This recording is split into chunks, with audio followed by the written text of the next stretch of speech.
નમસ્કાર વિદ્યાર્થી મિત્રો, આપણે ધોરણ 4ની અંદર વિષય ગણિત પાઠ નંબર 6 ભંગાર વેચનાર એ પહેલા તાસની અંદર આપણે જોયું હતું. તો પહેલા તાસની અંદર આપણે સાદા ગુણાકાર પણ શીખ્યા હતા, રૂપિયા પૈસા પણ જોયા હતા કે 1 રૂપિયો બરાબર 100 પૈસા, 2 રૂપિયા બરાબર 200 રૂપિયા, 200 પૈસા. એ રીતે આપણે રૂપિયામાંથી પૈસામાં રૂપાંતર કરતા પણ શીખી ગયા હતા. ધિરાણ એટલે શું એ પણ આપણે જોયું હતું કે ધિરાણ એટલે શું. તો આપણે બેંકવાળા પાસે, પેઢીવાળા પાસે અથવા કોઈની પાસેથી આપણે પૈસા લીધા હોય, જે રકમ લીધી હોય એ રકમ ઉપરાંત આપણે વધારાની રકમ આપીએ વ્યાજ સાથે, એને ધિરાણ કહેવાય.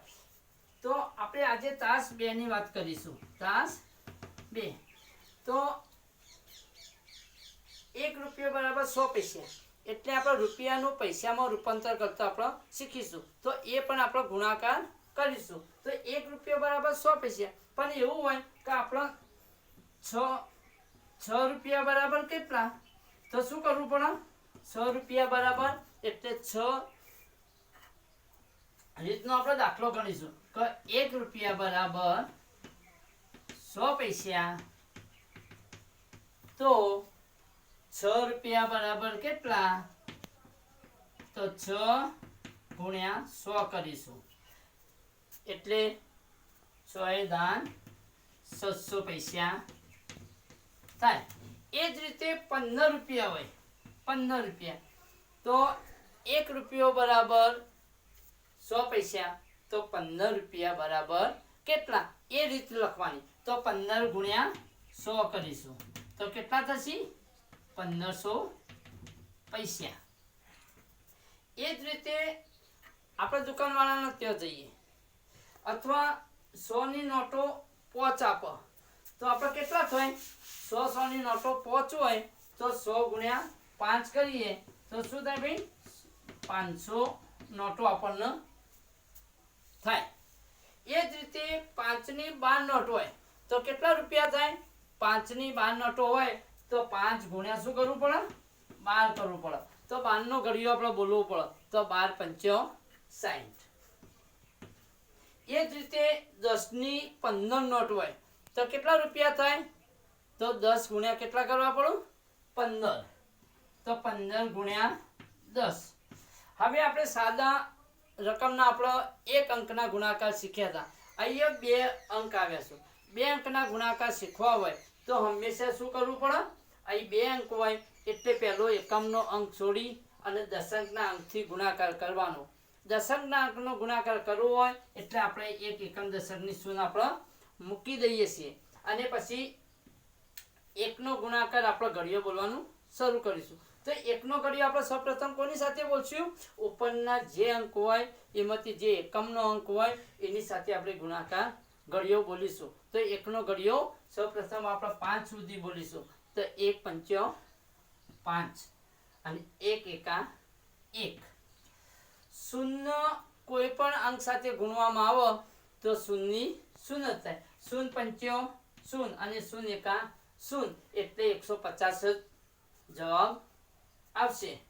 એ જ રીતે 50 ની નોટો, તમારી જોડે 14 નોટો છે તો તમારી જોડે કેટલા રૂપિયા થયા? તો 50 ગુણ્યા 14. હવે અહીં પણ 2 અંકની રકમ હોય તો પહેલા શું કરવું પડે? ક્યાંથી શરૂઆત કરવી પડે? તો 4 ની શરૂઆત નહીં કરીએ, કારણ કે એકમનો અંક છોડી અને દશમના અંકની શરૂઆત કરીશું, એટલે આપણે એક એકમને એક શૂન્ય મૂકીશું, એકમ દશકની શૂન્ય મૂકી અને પછી આપણે શરૂઆત કરીશું. હવે ક્યાંથી શરૂઆત કરીશું? 1 થી શરૂઆત કરીશું. તો 1 નો ઘડિયો આપણે કેટલા સુધી બોલીશું? તો ઉપરની સંખ્યામાં સૌપ્રથમ 0 છે, એટલે 1 નો ઘડિયો આપણે 0 સાથે બોલીશું. તો 1 0 0. કોઈ પણ અંક 0 સાથે ઘડિયો બોલવામાં આવે તો હંમેશા 0 જ આવે. હવે 1 નો ઘડિયો આપણે 5 સુધી બોલીશું. તો 1 પંચો 5. કેટલા થયા? 500. હવે બીજો પણ ભાગ આપણે ચલાવીશું. હવે એ જ રીતે 4 નો ઘડિયો આપણે બોલીશું. હવે એકમ દશકને અંક મૂકવામાં આવશે નહીં. 4 0 0 અને 4 પંચો 20. હવે શૂન્યમાંથી શૂન્ય મૂકીએ, અહીં સરવાળો કરી દેવાનો. તો શૂન્ય શૂન્ય અને 5 ને 2 7, એટલે 700 જવાબ આવશે. તમારી જોડે કેટલા રૂપિયા છે? તો 700. એ જ રીતે 20 ની તમારી જોડે 8 નોટો હોય તો 20 ગુણ્યા શું કરવું પડે? 8 કરવા દો. તો 20 ગુણ્યા 8 કરીએ તો 8 દુના 16 અને શૂન્ય આપણે મૂકી દઈશું એટલે 160 રૂપિયા તમારી પાસે થશે. હવે બીજા વ્યવહારિક દાખલા પણ આપણે શીખી જઈએ, કારણ કે નાનું જો શીખવું હોય, પૈસાની રીત શીખવી હોય તો કઈ વસ્તુ બજારની અંદર લેવા જઈએ તો કઈ વસ્તુ કેટલામાં મળે, એનો વેપારીને કેટલા રૂપિયા આપવાના, કેટલા રૂપિયા આપણને પાછા આપવા, એ મૌખિક સમજણ આપણે હોવી જોઈએ. અહીં 15 પેન્સિલ આપેલી છે. હવે એક પેન્સિલની કિંમત અહીં 45 રૂપિયા આપેલા છે. તો 45 ગુણ્યા શું કરીશું? 15 કરીશું. 45 ગુણ્યા 15 કરીએ તો સૌપ્રથમ શું કરવું પડશે? આપણે એકમ દશકની શૂન્ય મૂકીશું. હવે શું કરીશું? એકનો ઘડિયો બોલીશું. એકનો ઘડિયો આપણે કેટલા સુધી બોલીશું? ઉપરના અંક 5 છે એટલે એકનો ઘડિયો 5 સુધી બોલીશું, એટલે 1 પંચો 5. હવે શું કરીશું? એકનો ઘડિયો 4 સુધી બોલીશું, એટલે 1 4 4. હવે અહીં સરવાળો કરીશું. હવે એક અંક બાકી રહ્યો. ગુણાકારની અંદર દશકથી ચાલુ કરીશું, એકમ સુધી આવશે. 100 ની સંખ્યા હોય તો 100 થી શરૂ કરી દશકની પછી એકમ સુધી આપણે કરીશું. હવે 5 નો ઘડિયો 5 સુધી કરીએ તો પાયો 25. 25 નો 5 મૂકીશું અને વધી આવશે બાજુના અંક પર મૂકીશું. હવે 5 નો ઘડિયો 4 સુધી બોલીશું. 5 ચોક 20. 20 માં 2 વધી ઉમેરીએ તો 22. અહીંયા 22 ના 22 મૂકી દઈએ. કેમ? કારણ કે એના પછી કોઈ અંક ગણવામાં આવતો નથી, એટલે આપણે 22 મૂકી દઈશું. અહીં સરવાળો કરીશું તો 5 ના 5, 5 માં 2 ઉમેરીએ તો 7 થશે અને 4 ને 2 6 થશે. આ જ રીતે આપણે બીજા 2 અંકની સંખ્યામાં આપણે ગુણાકાર શીખીશું. હવે એક દાખલો તમને શીખવાડું કે 12 પેન છે તો રૂપિયા 120 હોય તો 120 ગુણ્યા શું કરવું પડે?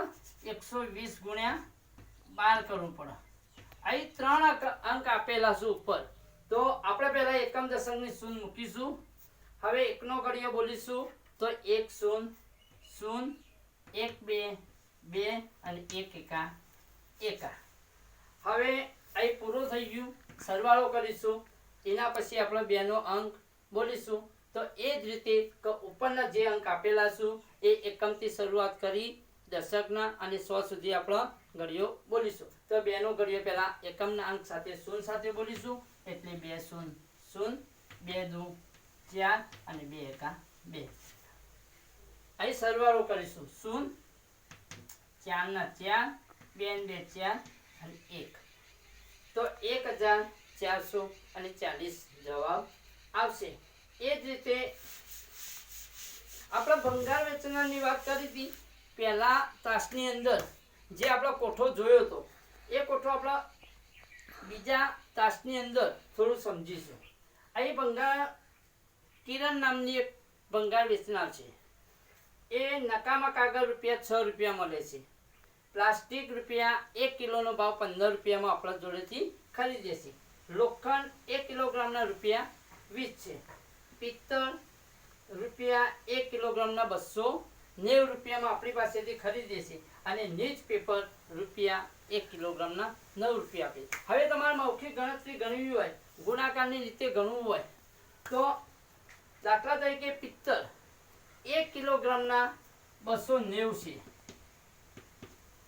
તો 15 કિલોગ્રામના કેટલા રૂપિયા થાય?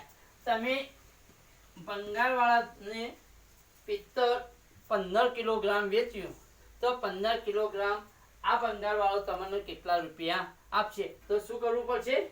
ગુણાકાર કરવો પડશે. હવે ગુણાકાર કરવાનો હોય તો પહેલા મેં તમને સમજાવ્યું કે 2 અંક હોય એટલે એકમ દશકની 1 શૂન્ય મૂકીશું અને એના પછી એકનો ઘડિયો 0 સાથે બોલીશું. 1 0 શૂન્ય 1 9 9 અને 2 એકા 2. હવે અહીં પૂરું થઈ ગયું. 1 નો અંક પૂરો કર્યો. હવે 5 નો અંક બોલીશું તો 5 0 0 5 9 45 નો 5 વધી 4 બાજુના અંક પર મૂકીશું. 5 દુના 10 10 માં 4 ઉમેરીશું.